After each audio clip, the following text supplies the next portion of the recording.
Hey there, beautiful souls. Welcome to InnerViews, the podcast where we dive deep into the realms of therapy, healing, and intentional living. I'm your guide on this adventure, Ivory. Are you ready to embark on a transformative journey with me? Whether you're navigating the complexities of trauma, embracing intentional parenting, or seeking self-help strategies, this podcast is your sanctuary. InnerViews is not just a podcast, it's a community. A safe space where stories unfold and healing takes center stage. Your story matters. And here, courageous storytelling is the heartbeat of our existence. We'll be exploring powerful themes like healing, navigating the intricacies of foster care, the strength found in survival, the beauty of reclamation, and the pure bliss of joy. So if you're ready to join hands with a community that understands, subscribe now. Let's walk this path together because the journey toward understanding and well-being starts right here, right now. Welcome to InnerViews, where every step is a celebration of your resilience and a testament to the incredible strength within you. Let's make this journey unforgettable.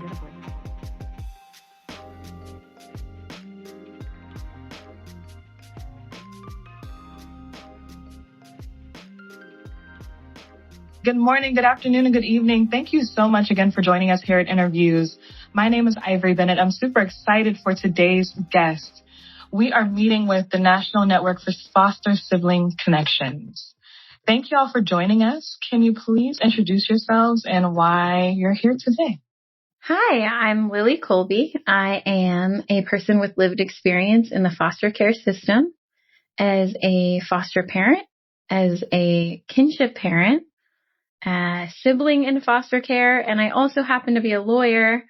I'm very excited to be here on this podcast talking about sibling connections because this past year I got together with some amazing people and we started the National Network for Foster Sibling Connections. Hi, everyone. I am Isabel Stasa. I am also a former foster youth foster alumni and a sibling of multiple siblings that experience foster care as well. So that drives a lot of the work that inspired some of this. And that brings me to this conversation today. I am also currently serving as the head of community engagement and public affairs with Foster Greatness, which is the proud host organization of the National Network for Foster Sibling Connections. So happy to get in more to that a little bit later and really excited to be here. Thank you, Ivory. Thank you, Isabel. And then Erica, sounds like you're last. Hi, it's me. Erica Hickey with Hickey Consulting. I have very similar previous titles as a foster care parent and lived experience as well. I've been working on policy and legislative change around foster care related issues for about 10 years, just a little over. As one of 6, but I grew up as one of 4. We entered the foster care system together and we kind of got separated. And so our bonds and the idea and the importance around sibling connections is what brings me here. Thank you so much, Erica. I appreciate all of y'all for being here. We've been working together for the last several months on this project. And I'm connected to this because I had a sibling in foster care with me as well. We were together for several years before we were separated. And I also found 2 of my siblings on social media. And so sibling connection is important to me, and it should be important to everyone else as well. We're going to go ahead and hop into our questions for today. So many people outside the child welfare system may not realize how deeply sibling separation can impact mental and emotional well-being. What would you say to someone who doesn't yet see this as an urgent issue? I can go ahead and get us started with that. Just a little bit of kind of my personal story to open this up some. I spent over 7 years in the foster system. Throughout most of that time, had very little connection with my siblings. For some context here, I entered with 2 siblings. There is a total of 6 of us, but my older 3 siblings did enter with us into care. But for those of us that did enter, when we entered, we were denied our rights, which I know we'll get into some of the legal protections around sibling connections soon, but we were denied our rights to see or have any form of communication with each other for a long time. And with one of my siblings, that lasted for a couple months. With another of my siblings, that lasted for years. And when I say denied rights to communication, I mean denied letters, photos, birthday cards to each other, holiday cards to each other, any kind of truth in updates. If we'd ask, I would ask about them. And I was never given the truth of how they were doing or what was going on or why we couldn't see each other. It just didn't make sense. In court, it had been approved that we were allowed to see each other. There was nothing going on that would prevent that, but it was not supported by people in our circles. And so we went over 4 years with no kind of connection. And it really severed our bond. I mean, to this day, we reconnected about 2 years ago. We're both adults now. We've both aged out of the system or exited the system in some way. And our relationship transparently doesn't feel like siblings the way that it did when we were 6 and 7 years old at home. And so a lot of that is what inspires some of this work and why it's so critical to keep some of this going, because what that results in my own experience, it inspired a lot of research. So what we see in the data is that sibling relationships, one, are often the longest relationship any individual, regardless of whether they've experienced foster care or not. But globally, it's some of the longest relationships anyone can have. You often meet your siblings at the start of your life or at the start of theirs. They're often alive longer than parents, grandparents, or any other kind of relationships. And so they are the longest relationship for most people, but they're often severed in the foster care system. And on top of that, a lot of the data shows that siblings that are placed together are less likely, significantly less likely to experience placement disruption, meaning they're not going to move around home to home as often. They're less likely to have behavioral disruptions in homes or in placement types. They're more likely to feel a sense of belonging, a sense of purpose, connection, have higher self-esteem, higher self-regard, better faith in the people around them, a better ability to trust and be vulnerable with people around them and ask for help. And so what we do when we don't make this an urgent issue and we continue to allow more than 75% of children in care be separated from their siblings, we're then setting them up to not establish any of those skills that siblings bring or any of those inherent values that they bring with us. And therefore, when they age out or exit the system and become adults, they're lacking what is essential to setting them up to succeed throughout their life. Thank you so much for that. Does anyone have anything else to add? Yeah. As we're doing this advocacy work in the research, we've seen not only does it improve the mental health of siblings, but it also changes the outcomes. There's more likely for young people to improve their educational outcomes, their stability and their placement, which Isabel talked about, but also reunification rates are higher when siblings are placed together, and adoption rates are higher. Essentially, long-term foster care rates go down and long-term permanency options go up. When you dig even deeper, there have been some research on the long-term impacts on the adults who've been affected by sibling separation and sibling connections within the foster care system. Educational attainment is different. Health outcomes are different. And even financial circumstances are different. Imagine if you're in a normal family, if you lose one of those family supports, that impacts you for the rest of your life. And that's what we're seeing for a number of young people within the foster care system. Having those connections is really critical and possibly even more critical than kids who are not removed from their parents to have these sibling connections. Just purchased my first home, and I was having a conversation with my little sister because I wanted her to also do the same eventually, because we know that real estate is a great way to build generational wealth and foundation for that. And she casually mentioned just helping me pay off my house before she buys her own. And it's those kinds of things that you can't really depend on necessarily from other relationships. And I've seen firsthand with people with lived experience in the child welfare system and outside of it, the critical sense of the relationship that siblings have with one another can sometimes be the difference between life and death, the difference between poverty and stability. It is just such an important issue, and I can't stress it anymore. I'm going to move on to question number 2, which is, for those of you who live with lived experience in foster care, what role did your sibling relationships play in your own journey? And how have those connections influenced your sense of identity and belonging? I'll share. Compared to a lot of young people who experience the foster care system, I was relatively lucky. For most of my time in care, I got to be placed with one of my siblings. However, I also didn't get to be placed with all of my siblings in any placement, and I was separated from one or more or all of my siblings for most of my time. In terms of the role my siblings played in my foster care journey and my life journey, I have 3 biological brothers. I love them dearly. They have had a huge impact on my interest in life, my personality, the things I like to do for fun, the things I like to do for work. My oldest brother is a board game nerd, and he recruited me to the board game nerd community. And I started playing strategy board games with him, and we would do it with our friends. And now I host my monthly board game nights, and it's a huge part of my life. And so whenever I'm in town with him or he's in town with me, we have that fun board game time. And then my youngest brother, David, he has high functioning autism, and his disability made me learn a lot about kids with disabilities and how to advocate and support them. I eventually was called upon when I was 18 to be his caregiver. And after that, his educational rights holder. So I was a teen foster mom while I was in college. And when they found a permanent placement, they just needed me as a temporary caregiver.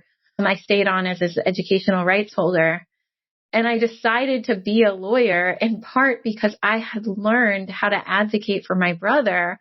And I said, oh, I want to learn how to advocate for other kids too and fight for their rights. And so they had huge impacts on my life. And then finally, my brother, Ari, he's my middle brother, and we were the closest in age. And my relationship with him was strained because we weren't allowed to live together for most of my time in care.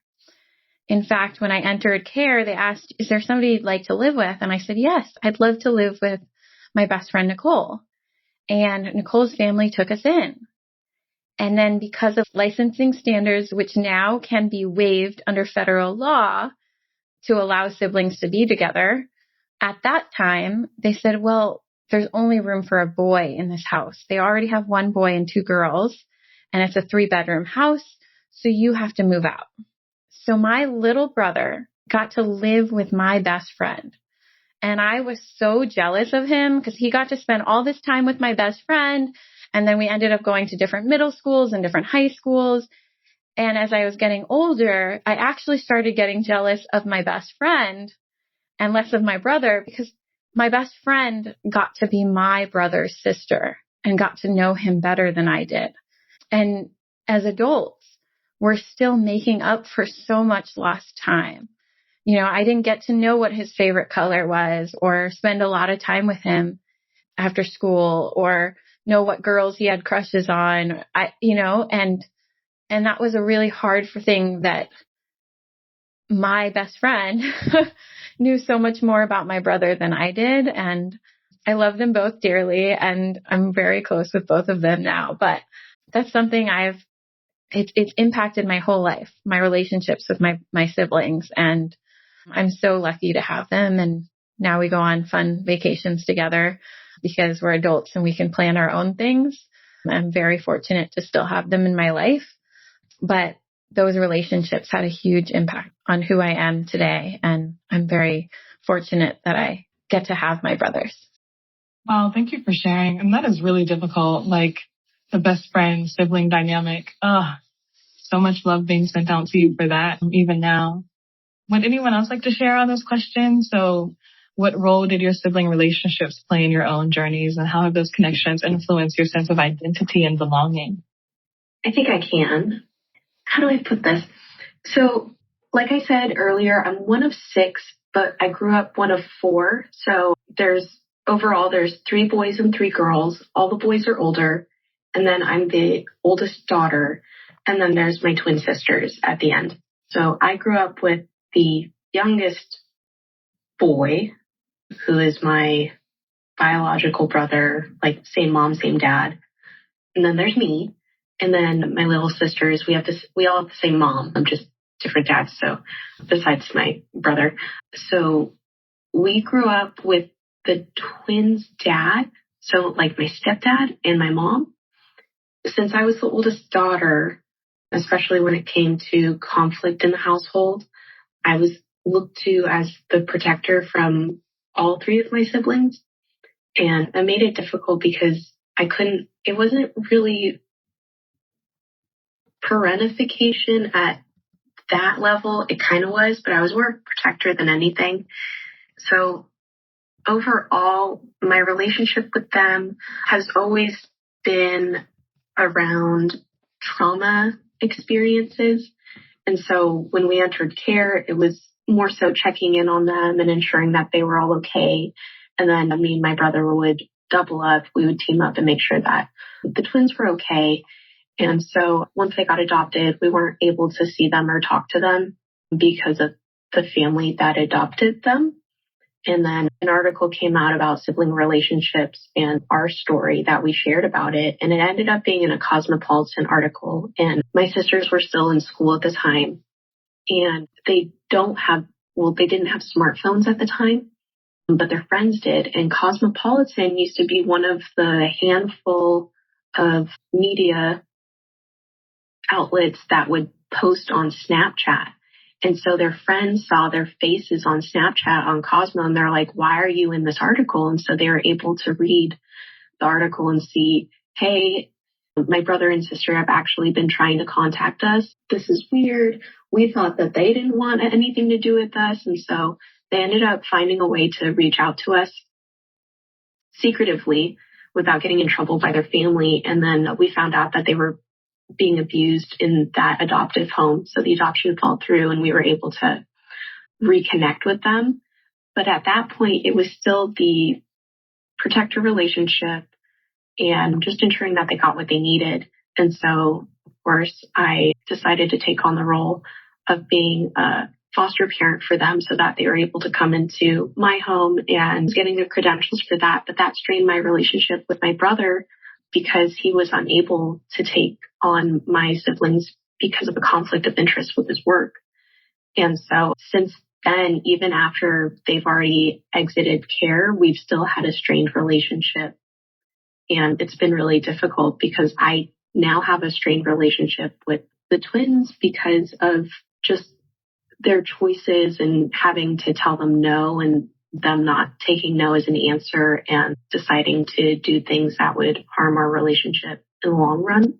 And so they ended up running away from my home.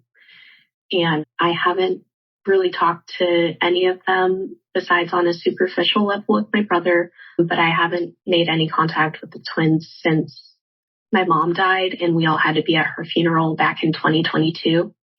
And that's more of a self-preservation thing for me. And it goes back to the crux of it where it's like, I've only ever been their protector and now they're grown people. And being the parent for half a second is what it felt like was really difficult on us because it was them and me wanting a sibling relationship that we never had, kind of realizing that, and then also having to be their parent at the same time and telling teenagers no is really, really hard for everyone. And sometimes things go wrong. And that was a part of our relationship and our story. And I'm hoping we can get back to something along the way. But overall, being a protector, I was more so of a supervisor from a distance and just ensuring they were okay. And so I think that's also why I'm okay with not having a relationship with them right now, just because I was an observer and I have enough of a relationship with my brother. Hopefully he would tell me if they needed help or if he needed help.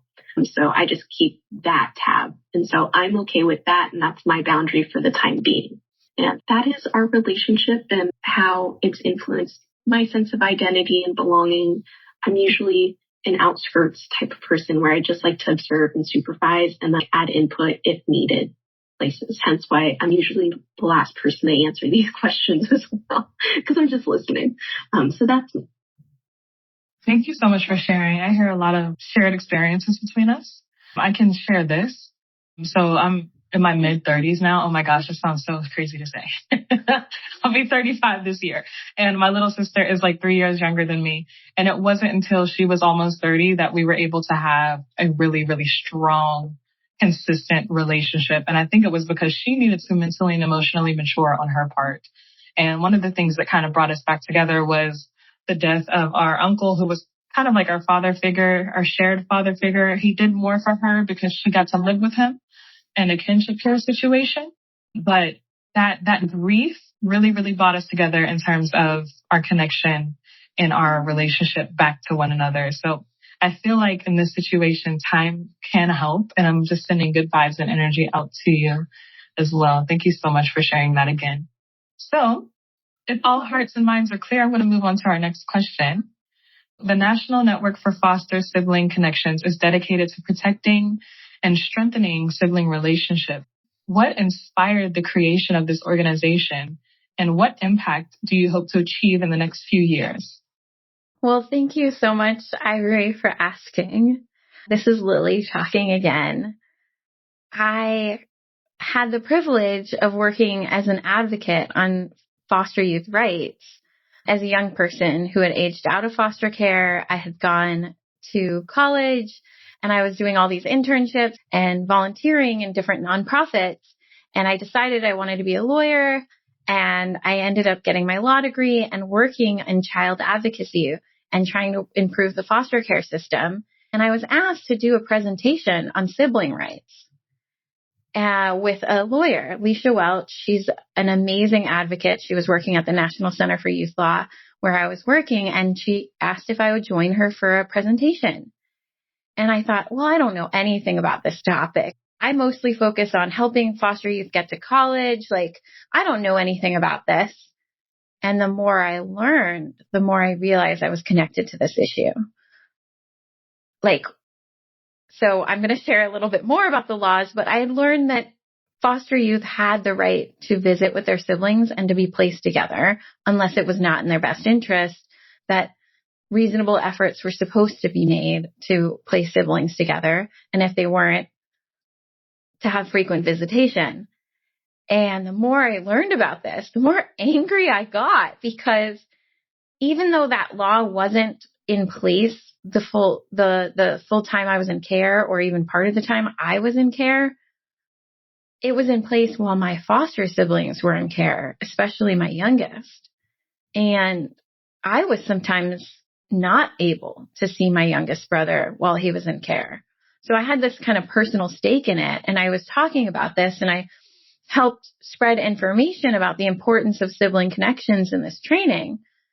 And people kept asking me to come back and do more trainings on this topic and have discussions about it. And the more I was talking to other advocates, the more I was realizing a lot of the amazing advocates that I know, like Erica, like you, Ivory, like many of the amazing advocates I've met in child welfare spaces, we all have similar stories of sibling disconnection. And the impact on our lives is tremendous. It's all very different how those stories came about, but the impact is just overwhelming. So I just kept doing trainings, and I kept being invited to talk to lawyers and judges and social workers. And eventually I realized people think I'm an expert on this, and I'm not. I'm just talking about a topic that other people realize is a problem and everybody knows is something we need to do something about. So I wanted to create a network and bring the lawyers together, bring the social workers together, the CASAs, the judges, the advocates, the state legislative advocates, and especially the people with lived experience as siblings in foster care, those who have siblings in foster care, and their families who are impacted.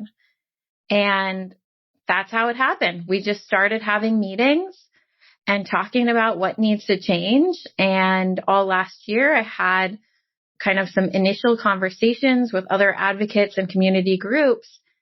And eventually, I started hosting monthly meetings at the end of last year. And we decided we're going to form as a nonprofit and we're going to get incorporated. And I ended up meeting Isabel through this process, and Foster Greatness decided to take us on and sponsor us as a project within their nonprofit so we can begin raising money and recruiting even more volunteers and have a space online where people can meet. So that's a little bit of the history. It just, a lot of different things fell in place at the right time with the right people. And I think it was just realizing a lot of people care about this issue and they're not alone, but they feel alone in it. Particularly people with lived experience who fought for sibling visitation, who wanted to get to meet their siblings, who didn't even know siblings existed until later. There's just so many of us who are directly impacted. And then the advocates in our lives who've been trying to help. I've met along the way so many dependency attorneys who were fighting for the rights of their clients, and they felt like they were the only ones. So I'm just excited to bring together this network so we can share what are the best practices. What's the law? How can we make sure judges know and lawyers know and CASAs know and foster parents know and caseworkers know? There is an obligation to place siblings together unless it's not in their best interest. And if they are separated, to frequently revisit whether separation is still necessary and still in their best interest. And during that separation, to have frequent visitation, and that visitation of frequent is also defined under federal regulations as at least monthly. So there's all these things. I'm going to re-say that stuff about the law a little bit more, but a lot of people don't know it. And that's the basics, is we're supposed to have siblings be placed together, and when they're not, to have frequent visitation. And unfortunately, we have a lot of rights on paper in the child welfare system. And this area of the law is one that is on paper and is largely unenforced. And we get to change that and help the next generation of young people be connected with their siblings and never separate if possible. Absolutely. And I'm so excited to see where this organization goes, not only as someone who has siblings, raising a foster child with his own siblings, but just also as someone who experienced the impact of a lack of sibling connection and preservation. And I do know it's important, not only while people are experiencing care, but once they age out and later on in life, like we talked about earlier on. And so thank you so much, Lily, for sharing. Anyone else want to add on before I hop into our next segment of questions? Really quick, I just wanted to highlight Lily's efforts in planting seeds and having very meaningful conversations with people like myself. She got me on the wagon. Where she's like, let's put together a national network. And I'm like, national? That's really big. Okay, sure. And then the conversations kept going. We should do this. I'm like, yeah, of course. What do you need? And I just wanted to say, Lily, thank you so much for putting us all together and leading the national network and the efforts to ensure that siblings are staying together and recognizing the rights in each state. That is not an easy feat, and understanding the relationships that you have and that you continue to cultivate with other people is where progress really is centered. So thank you for that. Yes, we're giving Lily her digital flowers. Y'all can't see them, but just imagine them. Here you go, Lily. Whatever flowers are your favorite. That's the bouquet that I just handed you. Oh, awesome. Wait, I do want to add another thing about how we got started. I also got to step into my greatness and accept that I am a leader. And even though I don't know everything about what's happening in every state in this country, I could be a leader in the fact that I could bring amazing leaders together.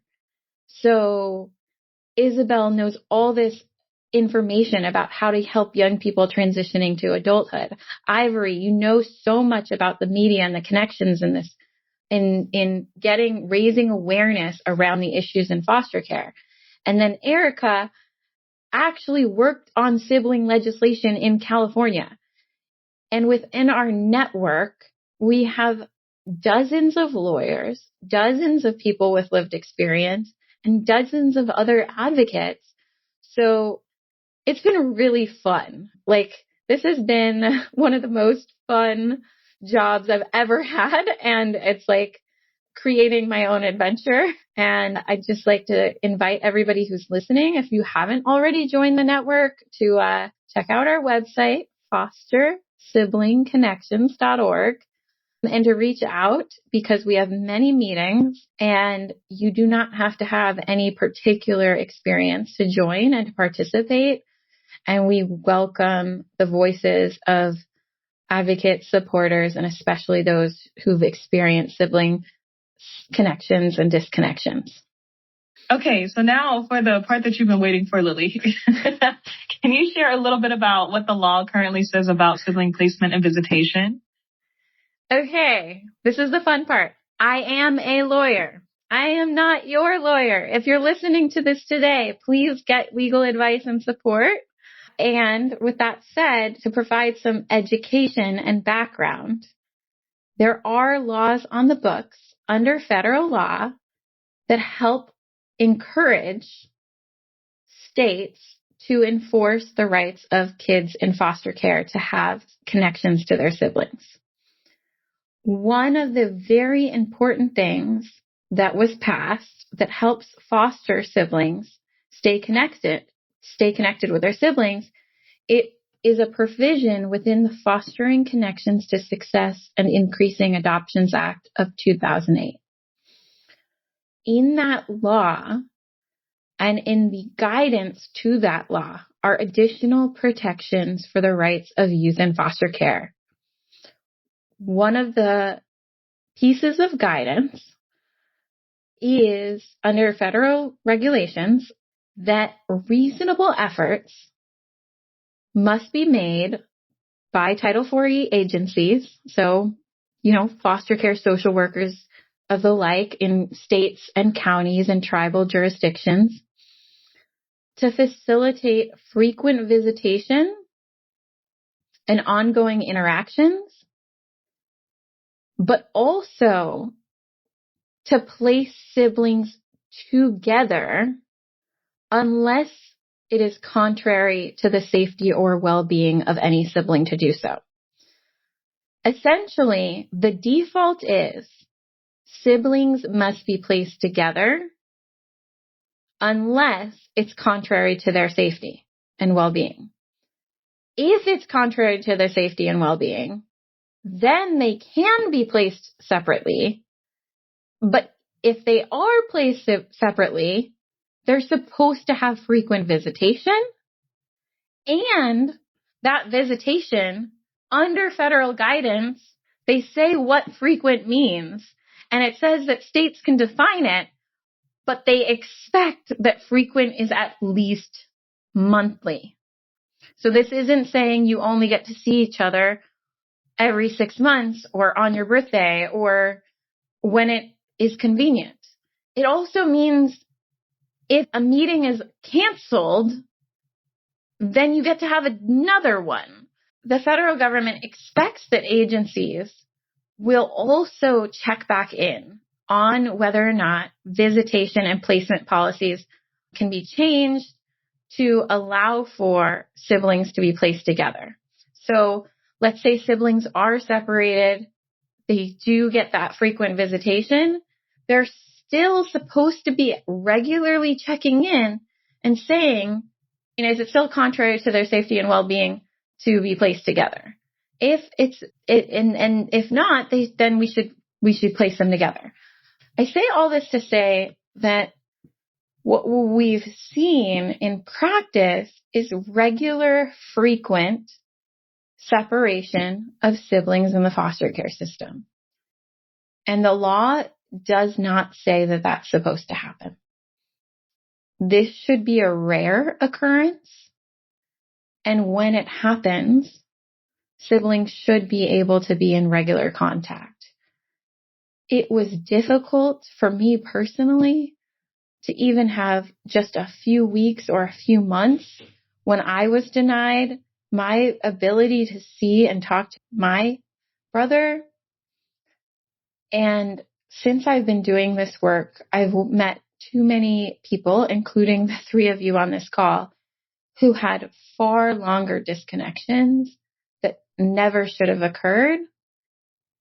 And as I'm doing this work, I'm hearing from young people who are still in and are currently being denied their right to be able to see, be placed with, and have a relationship with their siblings. So again, I'm not your lawyer. This is federal guidance that states should be following. And if they aren't, we as advocates are going to make sure that we provide additional training and information, including this podcast, so more people know that this is what the law is. I can hop into our next two questions too. So what more is needed to ensure that those rights are upheld, and what other things are you working on? Oh, great question. So some of the things we get to do as a network is provide training and resources. We are right now working with pro bono attorneys.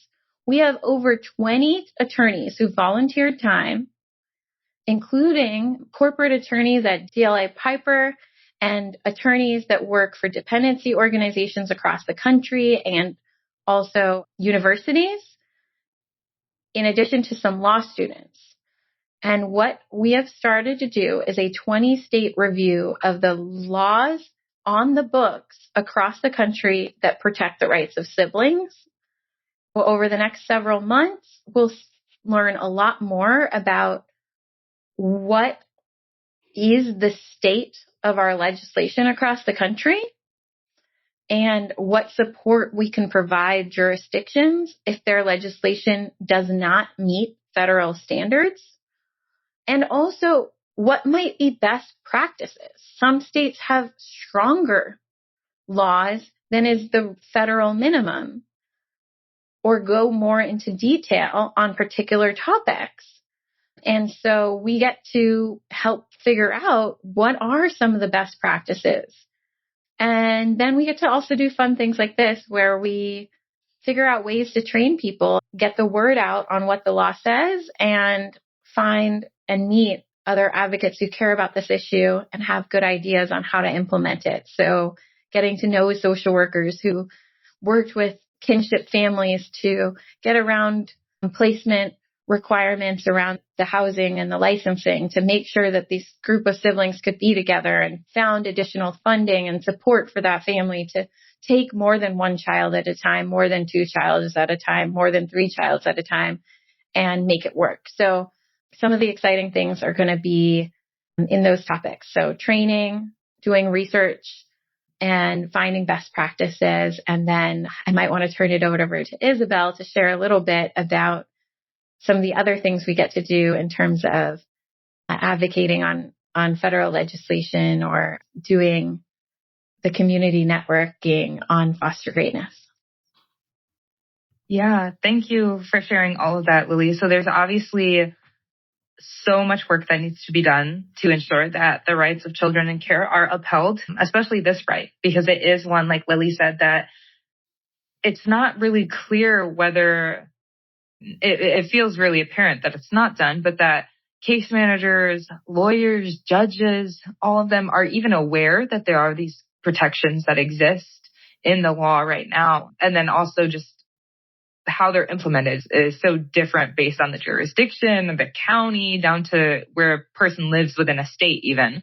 And so there's a lot of work there, but some of the other work that needs to be done is we need people to be loud about this, to care about this, and to understand why it is so important to keep siblings together, whether they be placed together. That is 100% what we would advocate for here. But if that is not possible, at the very least, the ability to maintain a flourishing relationship throughout their time in care and thereafter is really important, unless they themselves choose not to have that relationship, of course. What we really need right now, and a lot of the work and opportunity that does exist, is that we need our community to rally around us in support of this, to speak out about this, to challenge systems, processes, thinking, understanding when it comes to these siblings being placed together or practices that are preventing that, or pushback. I mean, we hear a lot of pushback in other spaces of, okay, what is it going to cost us? And so there's also work that needs to be done in reframing mental models of financial capacity or abilities and expenditures being so important that it outweighs the importance that we put on the relationships of siblings in care. So there's also work that needs to be done there. So really right now, I think some great opportunities that anyone could support in is just getting really loud about this, leaning in, listening, trying to understand more, being curious. The power of curiosity does not go unnoticed and actually takes us very, very far in this space. And then also we are doing as a network some legislative work. So we are examining policies that exist right now to protect children in care of all sorts, policies that affect the structure of the child welfare system at large on a national scale. There will be future opportunities to go on the Hill to advocate, to help others understand the experience of being a sibling in care and understand why it's so important in the greatest halls of power that we have in the nation. So we'll have a lot of opportunities there as well when it comes to policies and legislation to be involved. And we definitely need people to lean into that, to be curious. People who are already talking about it, who are already familiar with it. We also need their help in helping us understand that as a community, we know a lot. Individually, it might not feel like it, but when we really come together, there's so much that we can do and so much more that we can understand about the complexities of this and make sure that we're not missing anything in our efforts to create some real change here. Thank you so much for sharing. Okay, we've talked about a lot today, y'all. We have 2 more questions. Are y'all ready? Yeah. Okay. So what can everyday people, whether they're caregivers, educators, policymakers, or community members, do to advocate for stronger sibling protections and ensure sibling relationships are prioritized? Very quickly, when we're talking about you must prioritize sibling relationships unless there's something like it might not be safe. One of the ideas behind this is realizing that sibling connections is a very natural thing. It's a family thing. We all come from a family. And so having that young person be removed from their family unit, their sibling unit, it's unnatural. So this is a weird conversation to have regardless. Even if we are making solutions, it's very uncomfortable and it's a difficult wheel to grind on because it shouldn't be happening in the first place. And we understand that. And so I think putting it in the perspective of, yes, like sibling relationships are very important, period. Also, sibling relationships are not being emphasized enough and prioritized enough in the child welfare system. Everyone can understand that sibling relationships are important. I think that in itself is the crux of the issue, is that it's something so common sense to everyone, a big majority of people, that it doesn't sound like it has an issue to it. Yes, this is important. Why wouldn't I support this? And so getting people to understand that, we all pretty much agree. I would like to say 99.999% of people would agree that sibling relationships are vital in our lives. That being said, understanding that that is not something that is being prioritized by other people that might also agree with us on the same front. So policymakers, our caseworkers, individuals that are in different programs that young people are attached to when they enter foster care. And getting those people on board as well, because they sometimes read us as just a piece of paper, a case number, and see our last name and go, yeah, I think that person had a 6-month hearing. I think we're good to go as far as like laws are suggesting and requiring us to do so. But a part of that, we need to be on the top of the list. And I think just having that conversation with people every day is like, yeah, would you say that sibling relationships are important? And I would hope that people would, or at least people like myself, I'd say, of course, why would you even ask me that? That's what I would like to hear from people. And then starting the conversation of, did you know that they're not actually being prioritized right now? in the foster care system. And so just bringing it bigger picture and applying it to everyone, and then going back to here's what's actually happening right now. What I want people to know, and the ways that they can get involved, is that if they care at all about children or child welfare, sibling connections is a part of their work. Often it's been seen as an afterthought, an add-on, its own topic. But every single stage of the process of a child entering care to an adoption has impact on the sibling relationship. So whether a call is made, do they check on all the kids? Whether kids enter care, where do they live when they're in care? At every single review hearing, were there family visits happening? And were those family visits not just with their parents, but with their siblings? And when they're thinking about who could be caregivers, where are the other siblings living? And if there are adult siblings, have those adult siblings been approached as potential caregivers? And if they haven't been approached as potential caregivers now, how are we prioritizing that relationship? So then if those siblings may be available later, they can be supported. And then in licensing standards, how can we make sure that more is done to allow for waivers of licensing standards to place siblings together? In recruitment and supporting of foster and adoptive parents, what are we doing to make sure that there's training up front, that these children have families and that they may have other siblings in the foster care system now, or that may be born later, that could end up wanting to be in your home, and to be prepared to take more than one child at a time?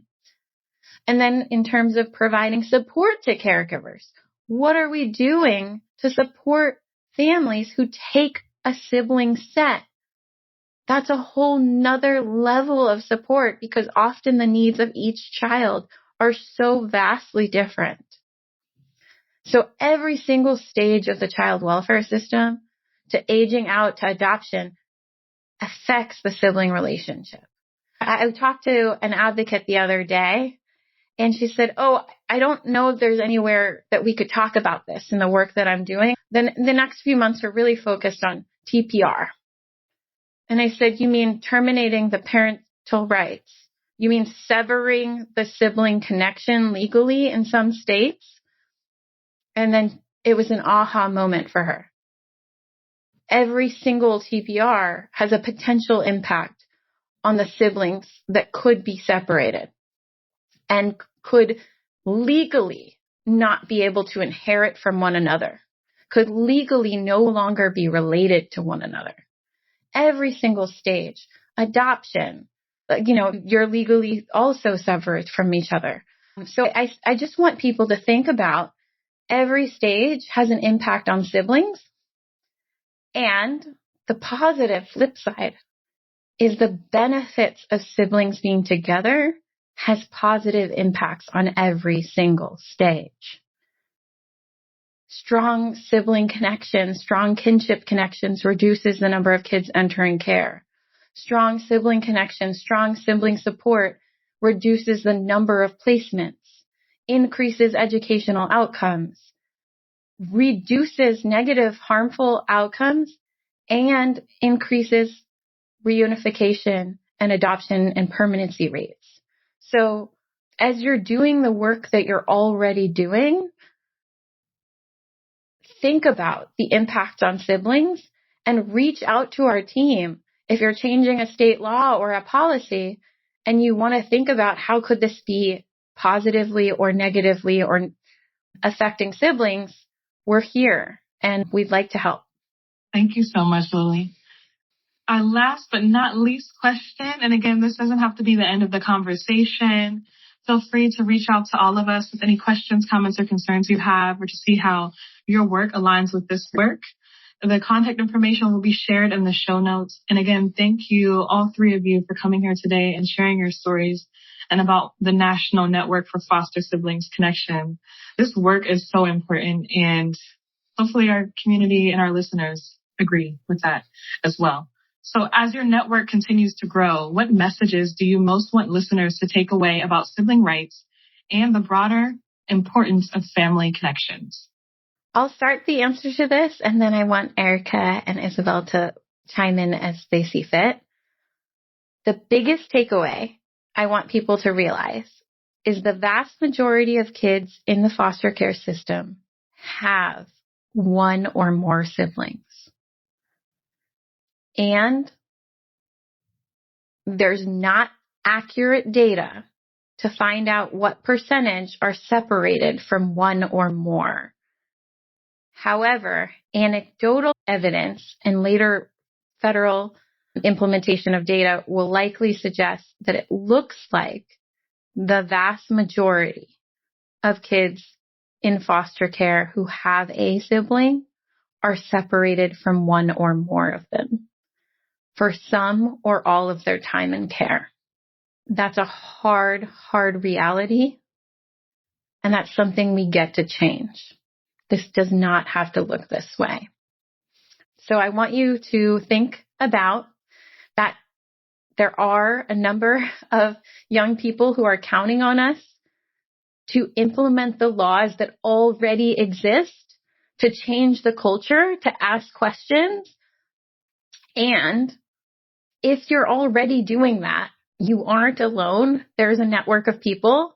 We've already had over 100 people sign up to volunteer, and every day it's a few more. So please connect with us. We'll provide resources and brainstorm ways that we can support you to support our young people. I think Lily, she wanted us to share. She called me out. And I think she talked about the majority of things that I would like to address as well. But just something that listeners should take away from this, we have 65 to 85% of young people who are in care whose sibling is also in care, and they are not with them. And so that's a huge number. And if we think about it, we can just assume that a young person in care does have a sibling or multiple siblings, and they're not with them. And as we're thinking about these numbers and knowing that this is an issue that's happening and it continues to happen in foster care, knowing that there are solutions to problems. And this one, though it is such an unnatural problem, I will always die on that hill. We should not be talking about this because it should never be an issue. Siblings should not be removed from each other. However, that is the case. But the thing that I would love for people to take away from this is that they can join in our conversations. I would love to hear different input. I would love to hear people's ideas because, everything happens in a vacuum sometimes. And I would love to have a fresh set of eyes and ears in the conversations that we're having in our monthly meetings. I would absolutely love that. If you feel like you don't belong there, then you should go. You should absolutely go. I would love to see you there. Okay, well, there you have it, folks. Thank you so much, y'all. Again, we're talking about the National Network for Foster Siblings Connections. Check out the website. Make sure to follow the journey and come along if you will. We are doing some amazing things to help people with lived experience preserve and, first of all, get and maintain their rights to sibling connections. Thank you again for being here with us today.